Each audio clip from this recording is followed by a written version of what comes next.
Hello, my friends, and Mary. This is Dennis Engineer. Welcome back to another video. Today I'm going to sort of improv, horribly, terribly, disgustingly, say my top 3 games of the year. So, for some context, I barely played any games this year.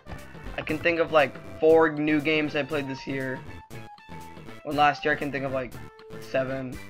The year before I can think of like 6, and before that like 20. 2017 is going to hopefully be good. Because 2016, well, I mean, there's Pokemon.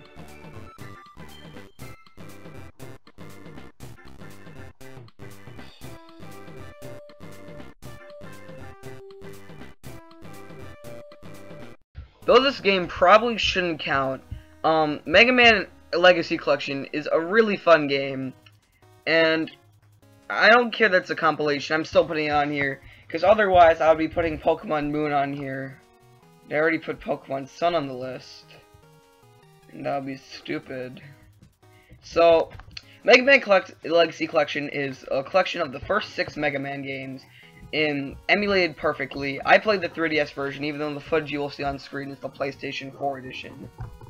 I honestly really like this game.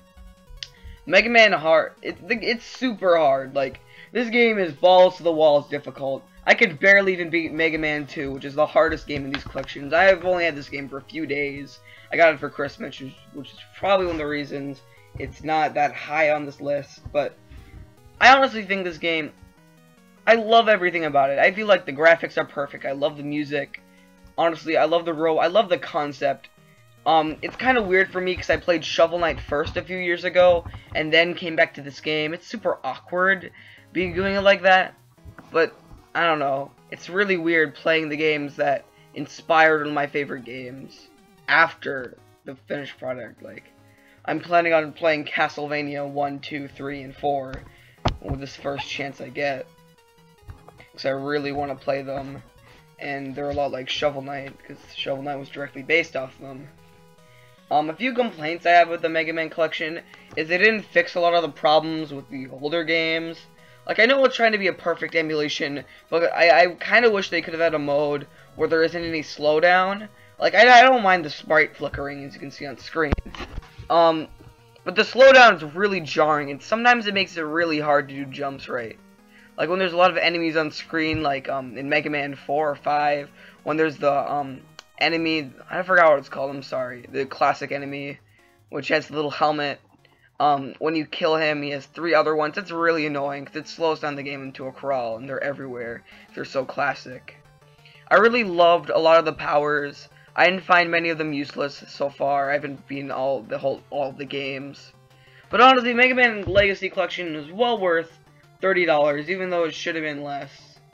I thought it was kind of a ripoff because I heard on PS4 it's only $15, and that ruffles my tuffle quite a bit. But yeah, Mega Man 4, Mega Man Legacy Collection, just makes me want to go play Mega Man 9 and 10 also.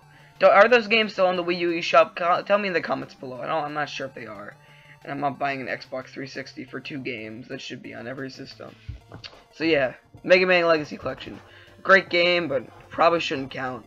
So I guess Pokemon Moon's the real number 3 entry. Good job, Pokemon Moon.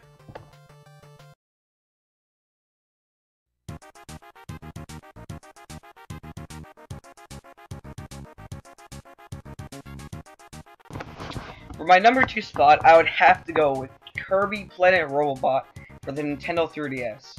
Kirby Planet Robobot sort of, I don't know how to explain it. Like, I wasn't really expecting much.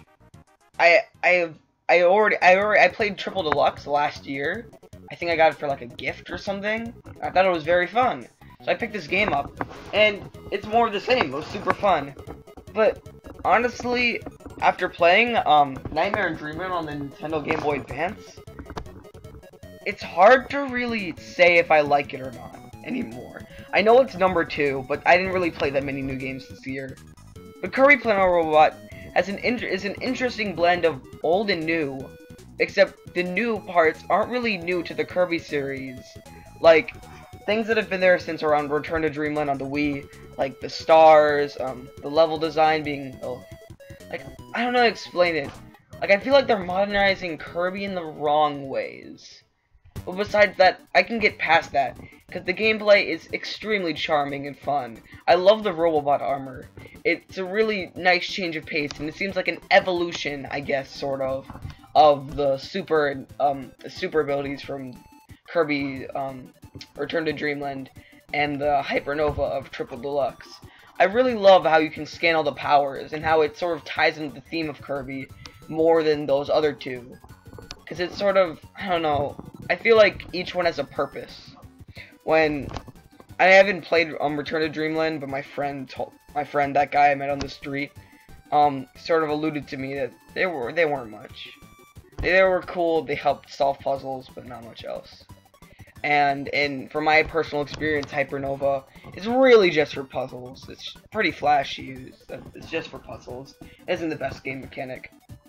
But honestly, I love this game, and it's like the kind of game I just want to complete. Like, it's just the kind of platformer where you just want to sit down and beat the whole thing in an afternoon. And, I don't know, we kind of need more simple games like that. Like, there's always going to be complicated games like Uncharted 4, whatever the Battlefield is doing right now, Doom, not Doom, it's not that's the last thing I should mention.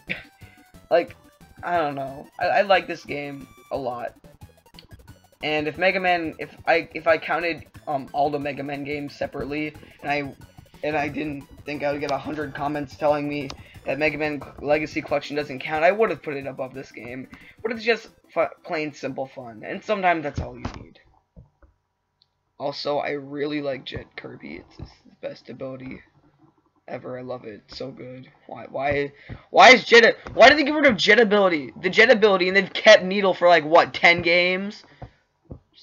Kirby, why? Why, my dude?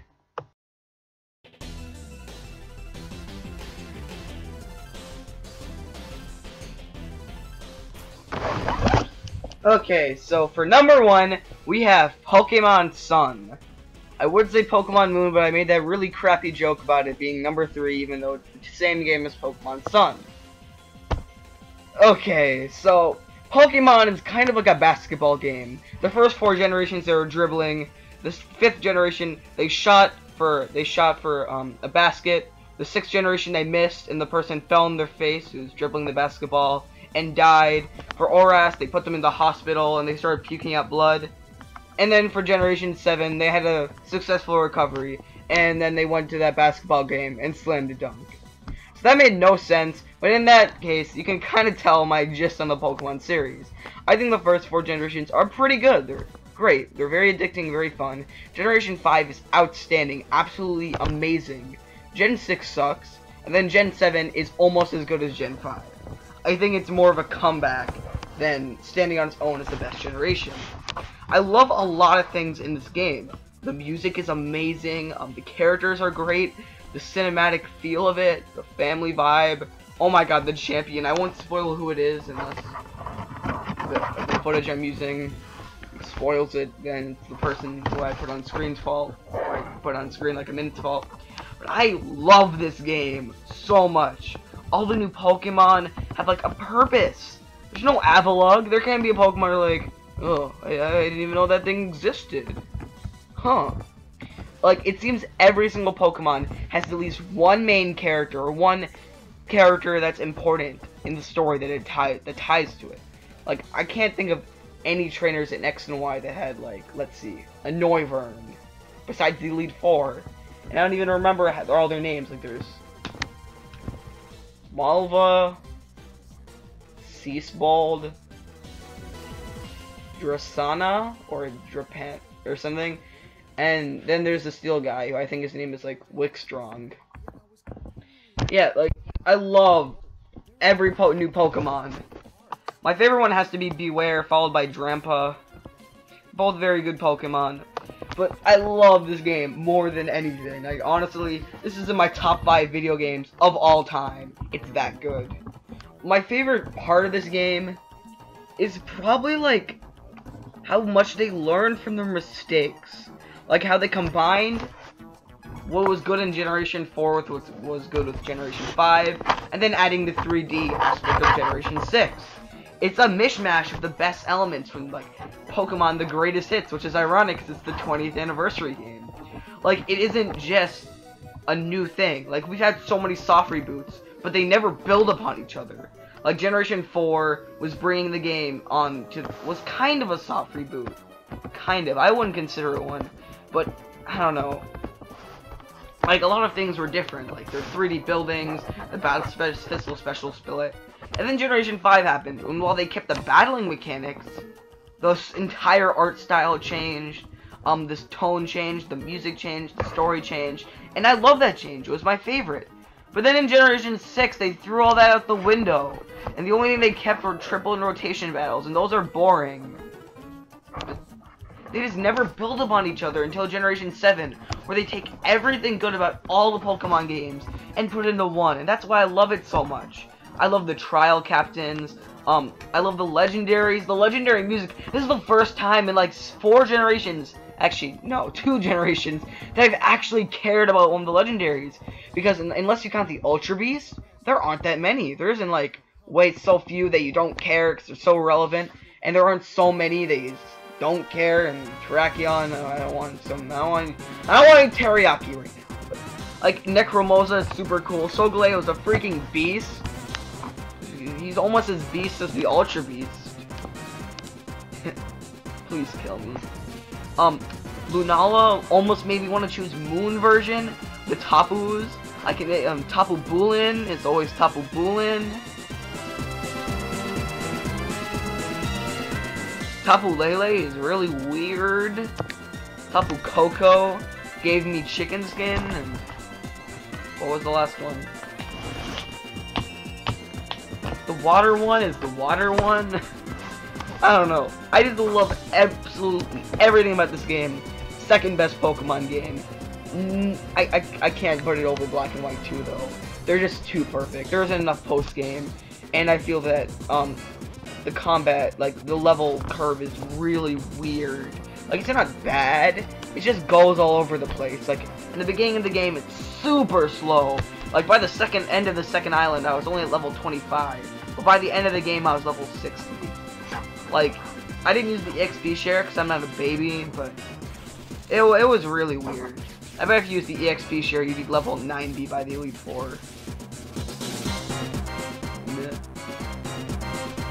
That's Pokemon Sun, my game of the year, and probably in my top 5 favorite games of the decade, honestly. I love it so much.